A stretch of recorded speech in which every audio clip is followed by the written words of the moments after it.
Welcome to the Underrepresented in Tech podcast, where we talk about issues in underrepresentation and have difficult conversations. Underrepresented in Tech is a free database with the goal of helping people find new opportunities in WordPress and tech. Hello, Samah. Hello, Michelle. How are you? I'm good. I had a lovely long weekend. I'm relaxed. And how are you? I am doing well. I literally did nothing over the weekend. I had all of these things I should have been working on, so that made my Monday very hectic. But actually, it was really good to not work over the weekend, and so it was good. I watched movies. I took naps. I fed my soul like I needed to do. Awesome. So. That's amazing. And I know there's someone was annoying you with sending some TikTok videos. So I don't know. That was me. But That was the highlight of my weekend, was the TikTok videos from you. Well, today we have our first guest as on the podcast, since you have joined the project and co-hosting with me. So I'm excited that we have an opportunity to switch up the format a little bit. And to welcome Ruth Kalinka to the show today. Hey, Ruth, how are you? Hey, I'm great. It's good to be with you guys. I haven't seen Samah face-to-face on video in many months, and I saw Michelle last week, but it's a nice, relaxed conversation. Absolutely. Well, one of the reasons we thought it would be great to have you on the show is you have done a lot of work over the last year plus, probably. I don't really know how long. You could fill us in on the details of becoming multilingual. And we wanted to talk about how language can divide and language can bring people together. And yes, we have so many tools available to us. 20 years ago when I visited Puerto Rico, and I had a paper book that I would flip through and look up words and then try really hard to pronounce to other people, to say, can I have a napkin, at a restaurant or something. And today we have, this wonderful devices, we have our phones, have everything I could possibly want to be able to translate to people. And that's really helpful, right? That's helped me in airports. That's helped me when I really need a word that I can't find, that I really want to have a conversation with somebody. But actually being able to converse with people really kind of pulls things together. And not only have you done that, you actually presented at a WordCamp in a language that was not your first language. And Samah, you are multilingual as well. And I'm learning on Duolingo. As we say, aprendiendo a hablar español. But that's that. I say it so fast it sounds like I know what I'm doing, because I practice that one phrase over and over again. But no. I've had lots of conversations with Uber drivers in Spanish, but that's beside the point. So let's talk about how language can really work to pull us together. And Ruth, we really want to hear the impetus behind your language journey and also what you've learned from it. So I'm going to see, Samah, do you have any questions before we begin, or should we just let Ruth kind of tell her story? Go ahead. For me, I have a lot of questions for Ruth, but I will share them later on. So Please go ahead. Well, if you want to ask origins, and I'll try to be succinct. I've always been curious about languages and cultures. And I heard your recent podcast. My family is Polish American, and I'm the third generation. Everybody was from Poland. And my great-grandparents' generation, I think -1. And so I heard Polish growing up, but it was a language that was not passed along, because part of the assimilation and being able to make a better future for the kids was kind of getting them to be more native English speakers in the American culture. So my grandparents spoke it around me when I was a kid, but I didn't understand it unless it was Polish, McDonald's, Polish, cherry pie. And I knew what they were talking about in Polish. They were talking about taking me for a cherry pie at McDonald's. And I have Asian relatives as well, Vietnam and from Korea.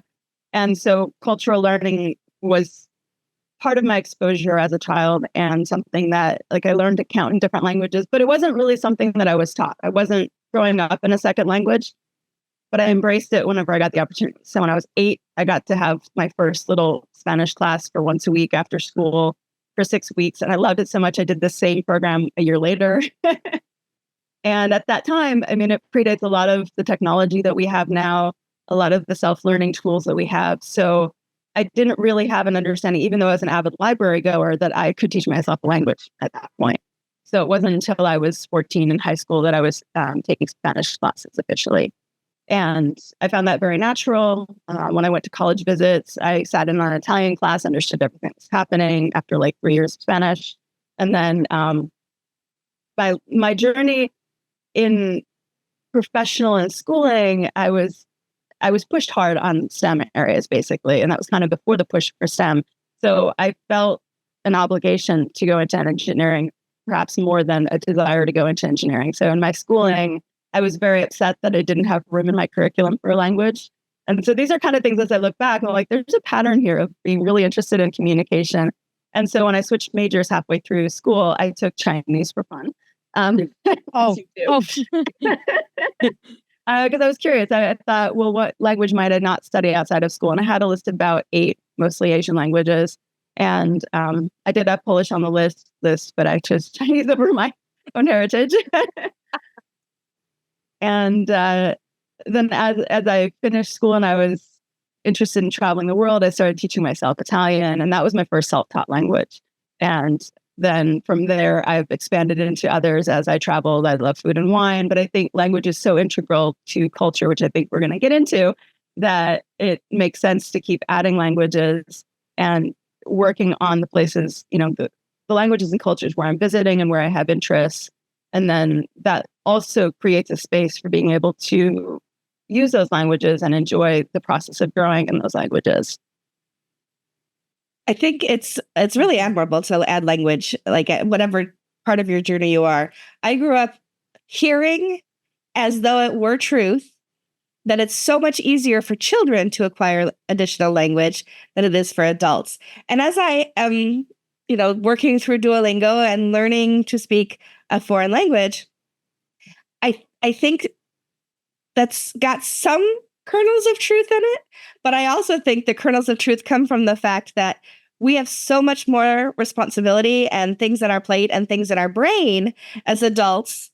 And as children, it's just like, yeah, you're little sponges because you don't have to pay the bills. You don't have to it's not all of these responsibilities. It's like, I want a glass of water before I go to bed. Like that's the biggest thing on your plate, right? Or like, how come I can't play at JD's house today?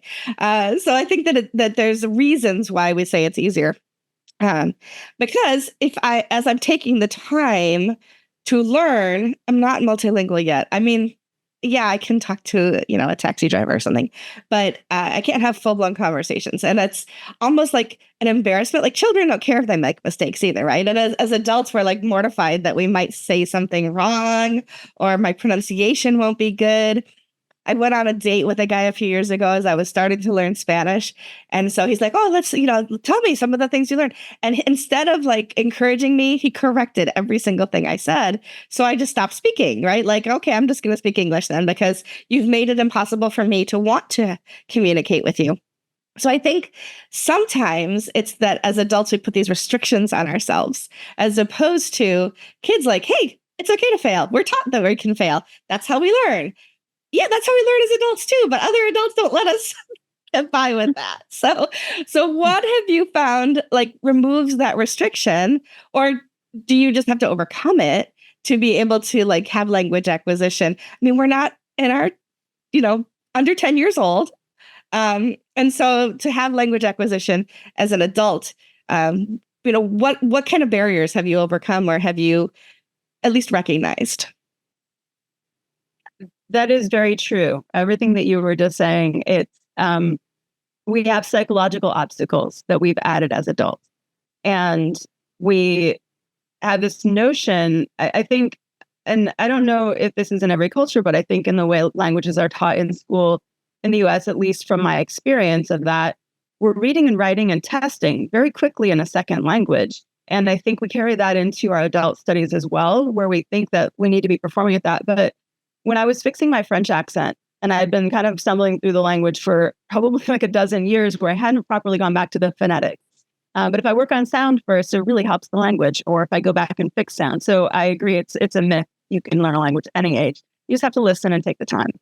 But my niece was learning English for the first time. She was 3, and I was watching this process of this child absorbing language and figuring it out and stumbling through it, and getting the adults to figure out what she was saying. And then over time of refining it, she was starting to write letters at an early age and things like that. But it wasn't a matter of reading and writing to get the sounds. It was she was working on the sounds and becoming functional enough. And I've gone through that experience, and I was losing Spanish for a long time because I was not studying it. And I mean, I think as an adult, I also learned my learning style a lot more. And so retention for me is not sitting around reading a grammar book and memorizing lists of vocabulary. That was how I learned it in school, and that's how I thought I needed to continue my languages. And so I lost a lot of the Chinese and the Spanish because I wasn't comfortable socially using them. I would not be sitting with my textbooks, and I didn't really have a way to access what I was learning and keep it fresh until I started doing more socially and braving that extreme discomfort and making it something that I was using and getting over the idea that, oh, will I offend somebody who, because they speak English, that I'm trying to speak their language? Like, we have all this stuff in our heads.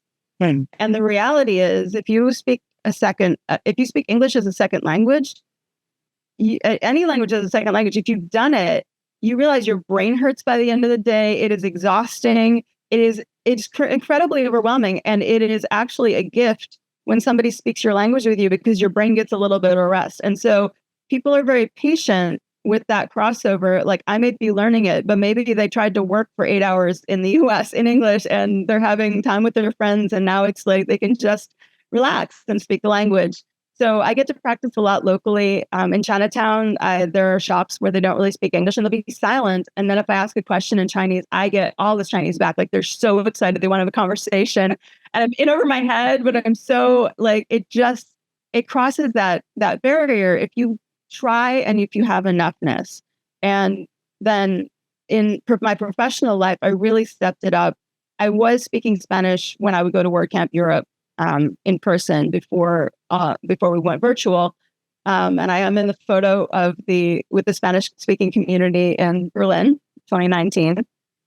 And then we went online, and that was when we had launched in Spain, they launched the first virtual global Spanish language WordCamp. And they've had regional WordCamps in Spanish, but this was the first time that it was set up for a global audience and to really connect the whole Latin American and Spain and everywhere in the world. And so I was like, well, let me try attending my first WordCamp in Spanish. And then I set the bar at a different level. So if I go to a conference in English, I have a certain level of connection and performance and understanding. In Spanish, it was, okay, well, what vocabulary can I pick up? How much of this presentation can I understand?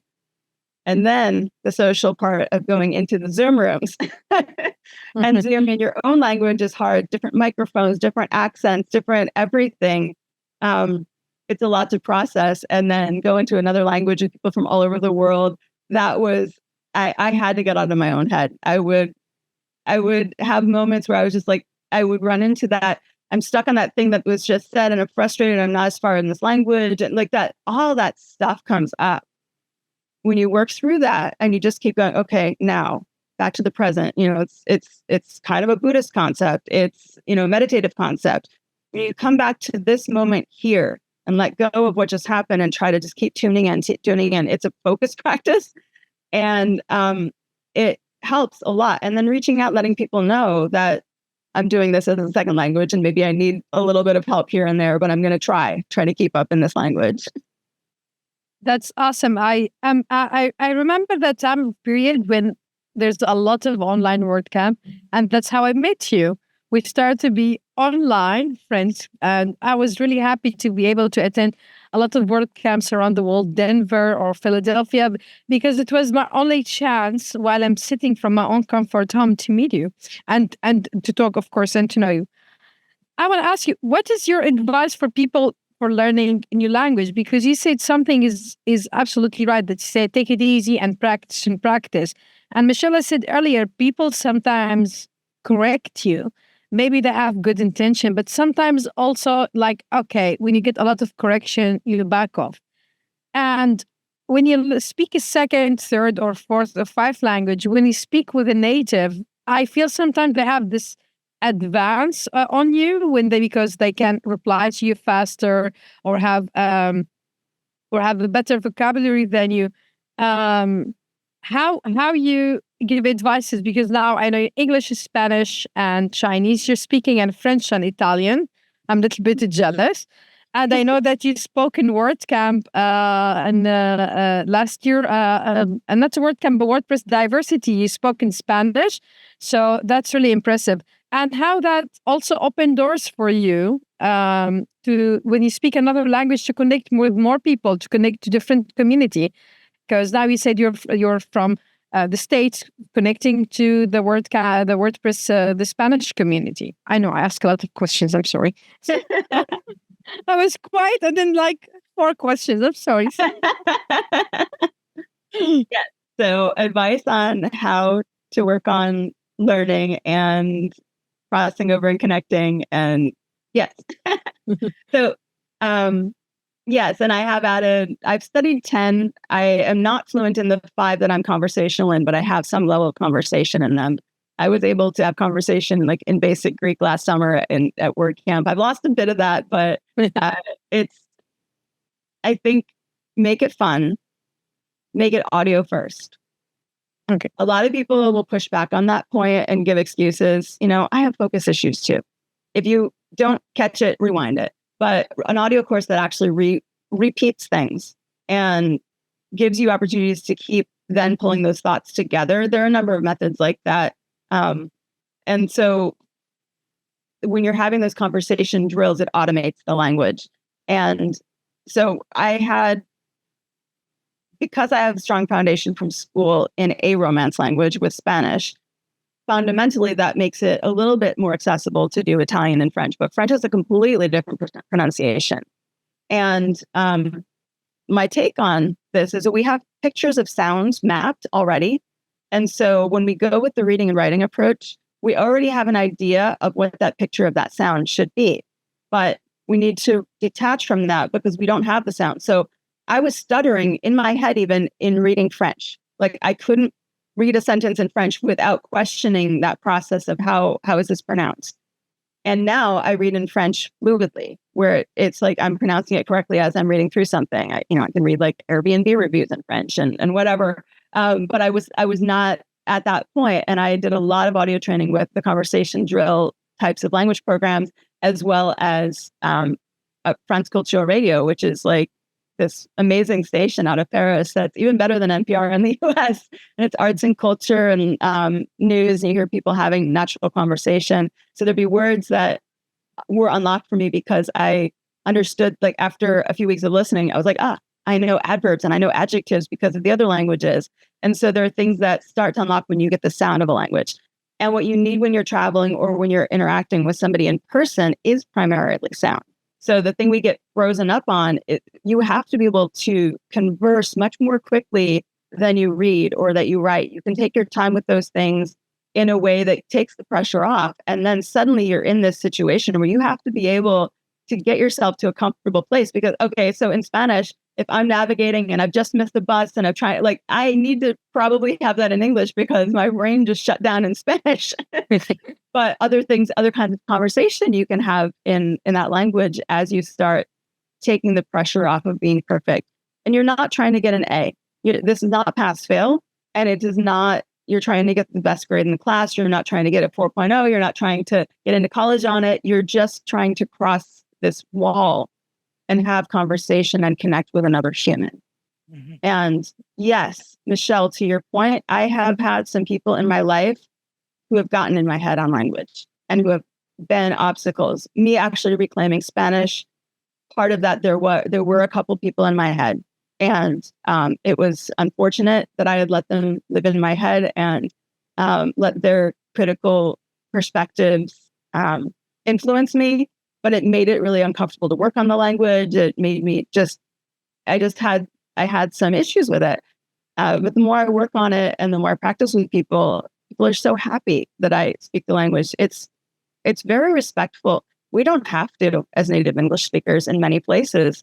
And the actual effort of taking time to work on another language and explore another culture and tune into that is bridge building in itself, because you can get away with English and a translation app. But if you actually take the time to work on a language, you also learn things. There are nuances. Like when I listen to music from France or from Italy or from Spain or from Latin America, you get the flavor of the culture in the words and in the style of things and what they want to talk about culturally. And you don't always get that from a translation. Yeah, that's true. I've told the story before. I don't think I've ever told it on a podcast though. So let me tell you one of the things that even with like just a small amount of language acquisition at this point, I was at a word camp and I was getting ready to leave to go to the airport, and I ordered a Lyft. And I travel with a scooter, so they have to understand that they have to help me get the scooter in the back of their car, whatever. So this guy pulls up, and it was in New Jersey, so like I don't think any of our Lyft drivers over the entire weekend was a native English speaker. Most of them were Spanish speakers, and then there was one who was I don't remember which language it was, but it was neither English nor Spanish. So this one fellow pulls up, and he's got his Bluetooth on, and he's talking rapid Spanish to somebody on his Bluetooth, which is fine. And I asked him if I could sit in the front seat because it was a van, and it's very difficult for me to get in and out of the back seat of a van. And so he said, no, back seat. I said, I cannot sit in the back seat. If I can't, that's fine, but I'll have to call another Lyft. So he makes this big show of moving everything from the front seat to the back seat, sliding the seat back, and he's like, basically makes that gesture that's like, here, princess, have your way kind of thing, right? So the back is open of his van, and he's still talking to his, person on the other end of the phone. And I hear him say, esa puta, which means that bitch, right? Or this bitch. And I'm like, I know he's talking about me to the person that he was just. So I didn't say anything negative to him. But when he got in the front seat of the car, I pulled every single Spanish word I could remember to have a basic conversation with him all the way to the airport. Muchas gracias, señor. ¿Cómo está usted? Like all of these things.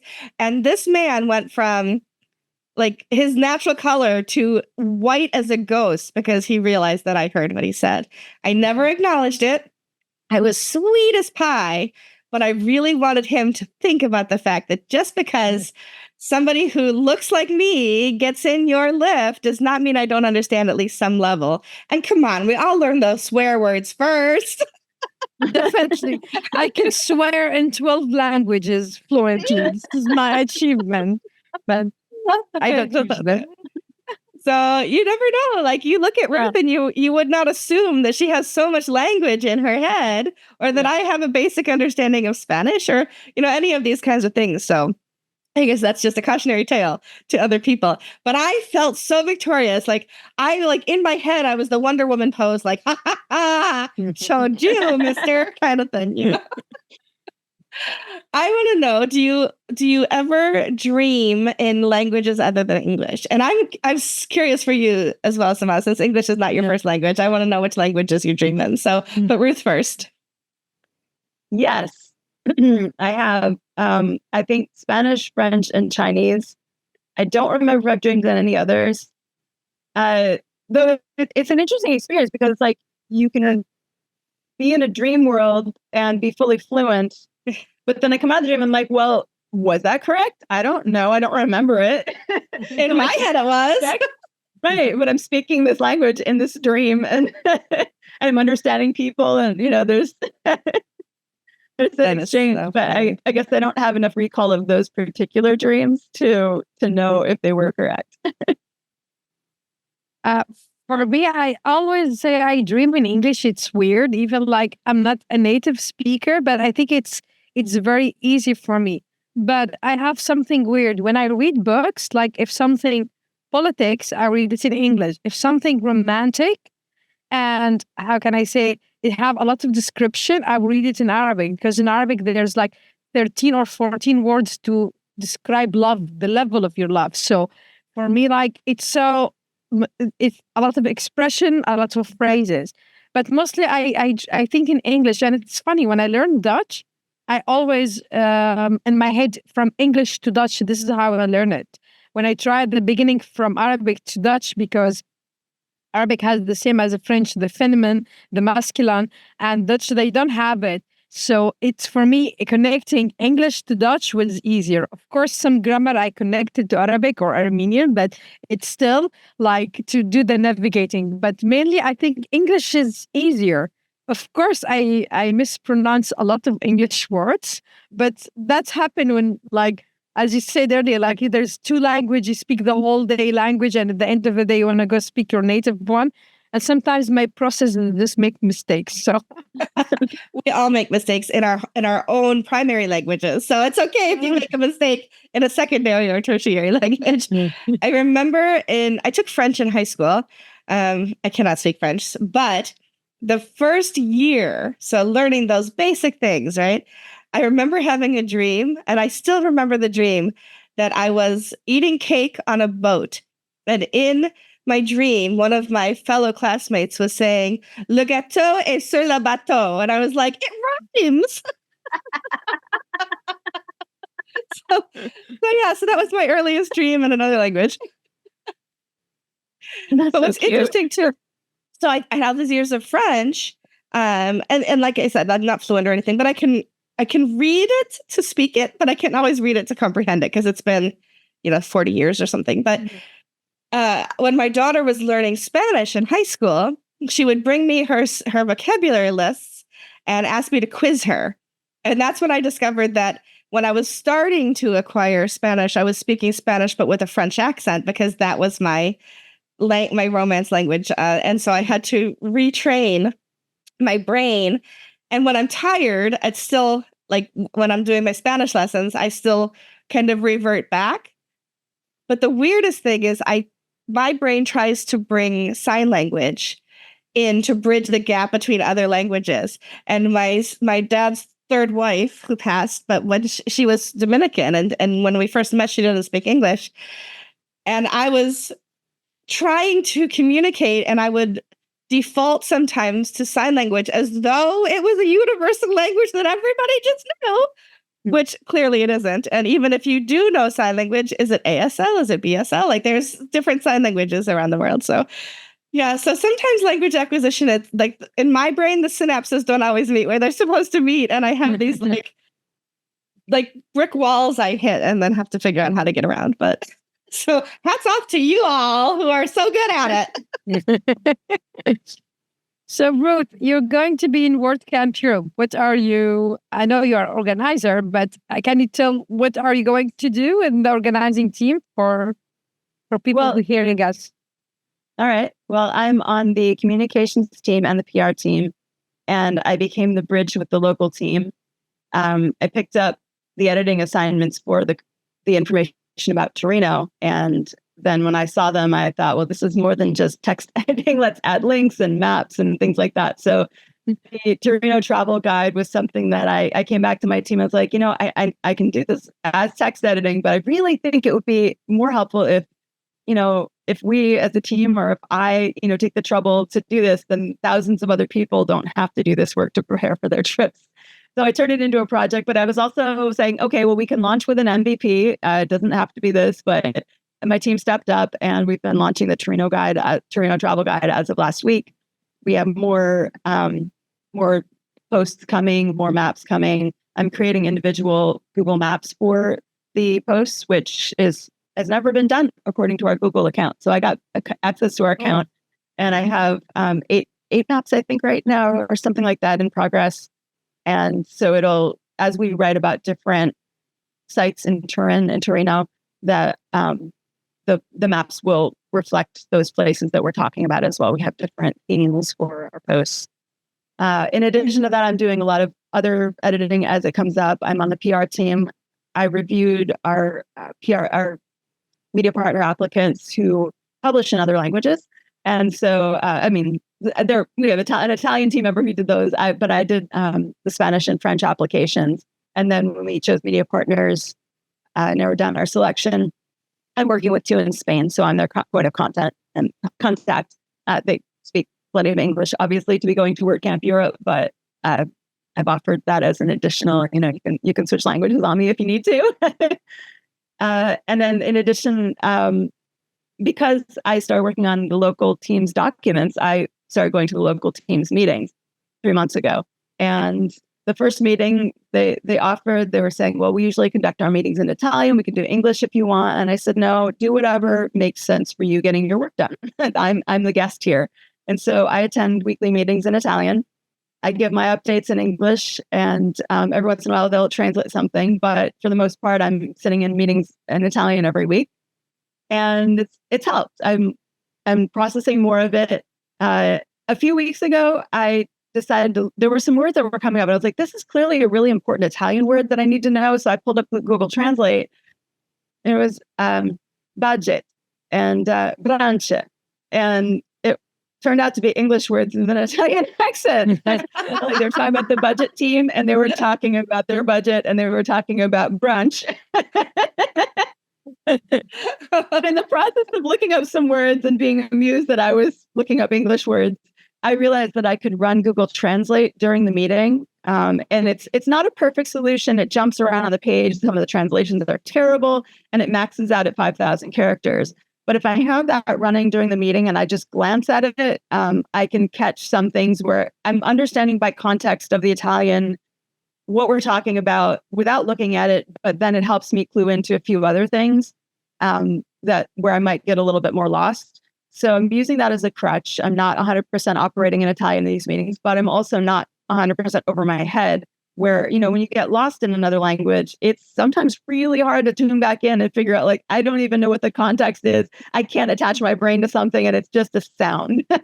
So I've been working on my Italian a little bit on my own, not as much as I would like because I've been so busy, but that weekly checkpoint, and then, hearing conversation about our industry, our professional community, WordPress, things like that in another language, you start picking up a lot more vocabulary too, and a lot more that's relevant to what people are going to be talking about. So, I'll understand, even if it's saying something that's in English, I'll get it with that accent a little better.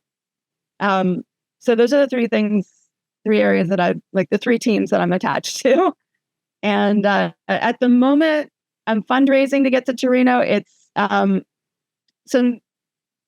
things happened that money that was due to me didn't arrive, and I have been trying to get sponsorship this whole time, and it hasn't come through yet. So I'm in a situation where I'm really hoping I can get to Torino, but I'm really not sure at this point. So on the ground in Torino, I aim to be a super useful local guide because I've been doing a little work on these documents, learning the city, learning the maps, learning the public transit, working on the language, hoping that will be very helpful. Also, our local team has so much to do. So the more of us who are on the ground in the city before the event, setting up, all of that stuff will take a lot of work off of their hands. So that is my aim.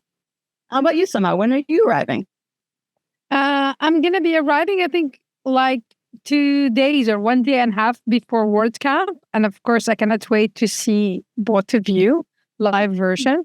And yeah, I'm really excited about WordCamp because I was really shy to apply as organizer, and honestly, when they accepted my application, I was really happy. Yeah, it was like the best thing ever. I shared the tears from happiness. I will be honest. I'm so honored. I'm glad honored. I'm honored to work, and my team is amazing, led by Patricia. Everybody loves her. She's amazing. She's encouraging. Bring the best in you. And all of this amazing big names in WordPress community, they are so awesome and so humble. I love it. So yeah. That's great. And I'll be there. I arrive on Tuesday, so I will be there from Tuesday and then I fly out the following Monday. So not a long trip, but I'm hoping to sponge it all in while I'm there. Yeah. Yeah. And go ahead. Now, I hope you will manage with the fundraising, Ruth, because I think WordCamp Europe without you is not going to be WordCamp Europe. So I hope you'll manage. Thank you. Thank you so much. I've had some nice retweets saying the same thing from the Spanish-speaking community, actually. Nice.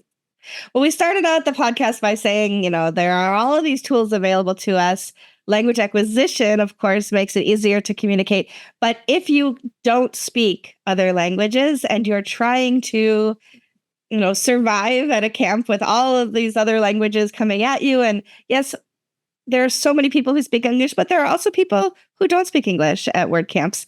What do you think are some of the best tools you can have in your phone, in your pocket, on your computer, whatever it is, to be able to navigate traveling in a foreign country? For those people who are like, oh, it's in a month and I can't learn Italian by then, what would you suggest that people do as a way of getting by? Well, Google Translate is my default. There are other apps too, but because I speak so many languages, some of them they don't have as many languages supported.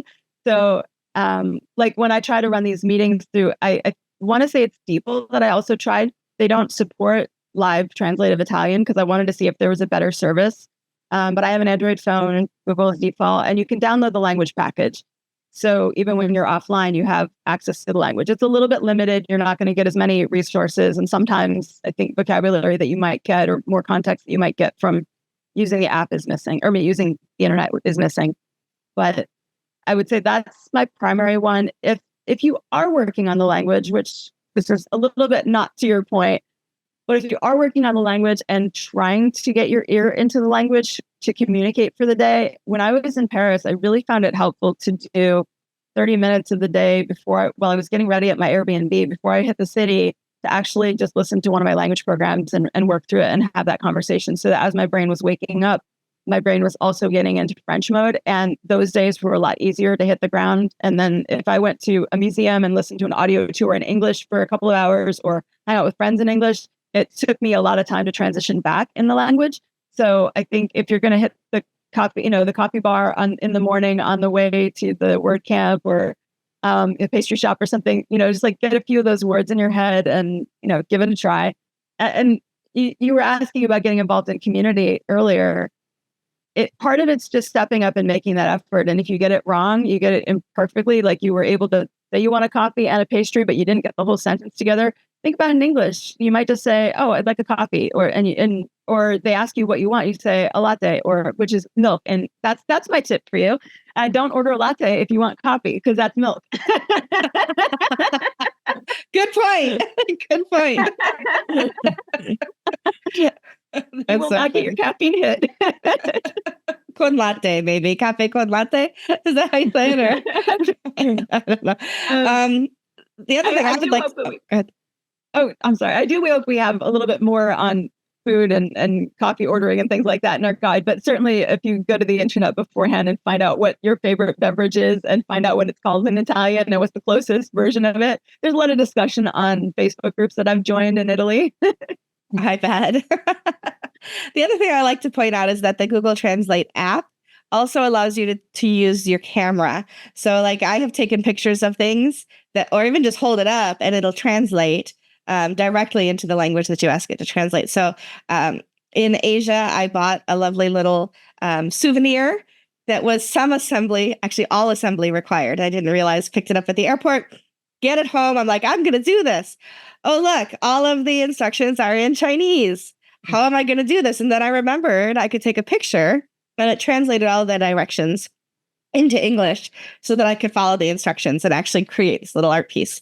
And so if you are someplace and you're like, I don't know what that says, I don't know what I'm doing, just pull out your phone. Your Google Translate app will actually translate written language for you as well, which I think is just brilliant. Is it 100% every time? It's probably closer than actually spoken language because it's very static, right? And so, yeah, it's a lot easier to get by. Totally.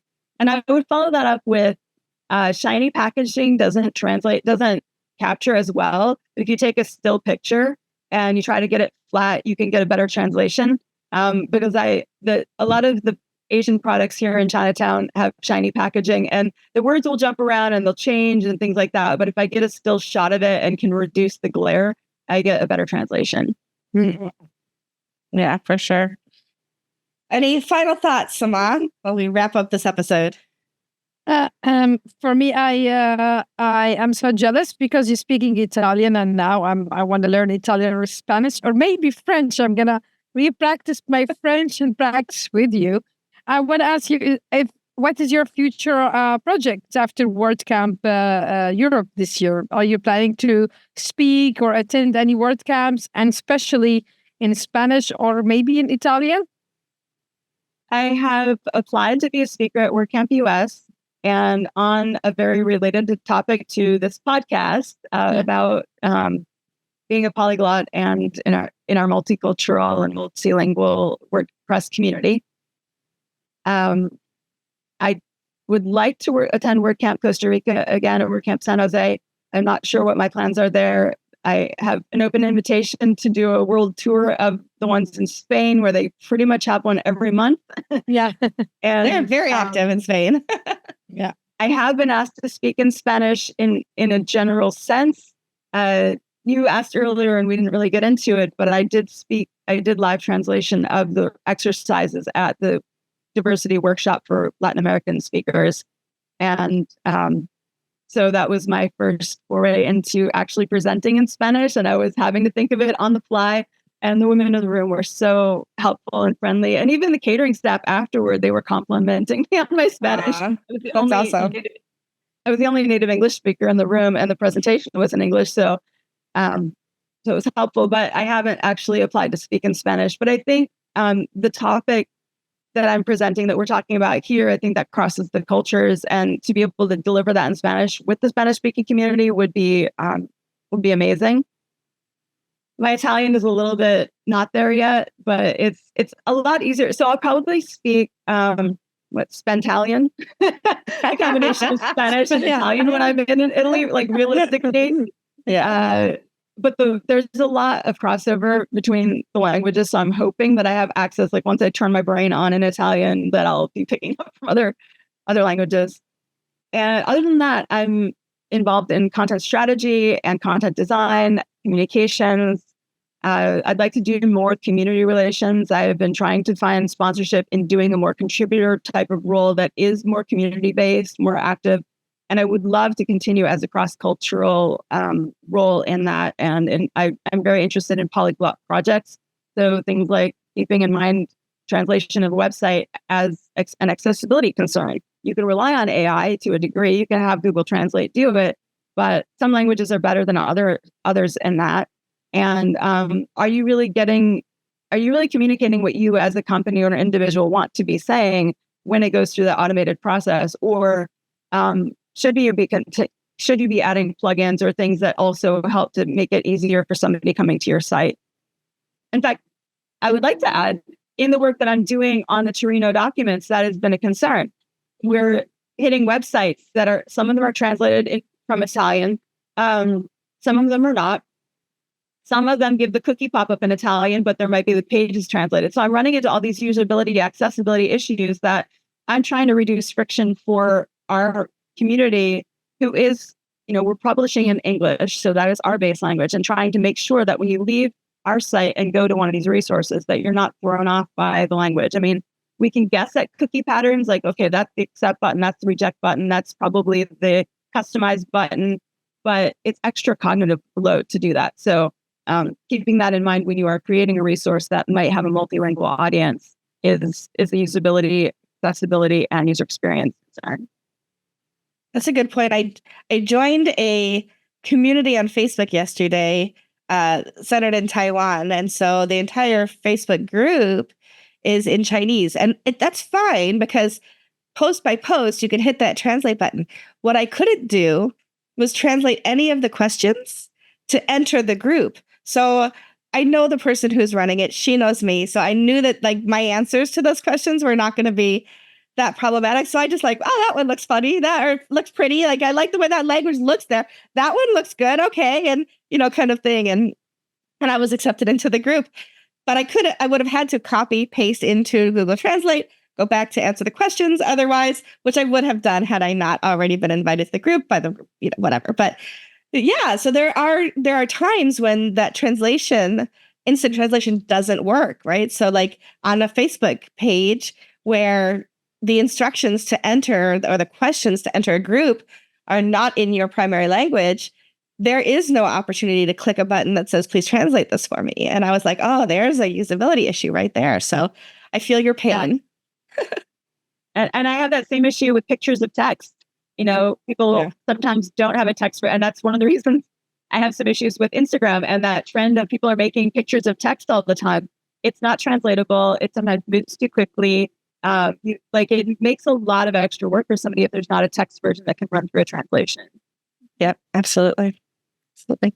Well, thank you so much for taking some time today to chat with us. This has been a really awesome conversation to be able to kind of think around how we work within our community, especially as somebody who, for me, doesn't speak a lot of languages, and for you all who are constantly switching things in your head to be able to have conversations with others. So I appreciate you so much. Thank you for taking the time to meet with us. Samah, any final thoughts? I wish you good luck. And I wish to see you. And I'm pretty sure I'm going to be very positive. I will see you in your WordCamp Europe. Good luck with your application and the WordCamp US. And yeah, thank you for joining us today. And it's going to be very special because this is my first time having a guest together. And it's you. I'm going to cherish this memory for a long time. So yeah. Well, thank you for having me. You did great. Well, thank you both. We'll see everybody on the next episode of Underrepresented in Tech. See you then. Or should I say ciao? Yeah.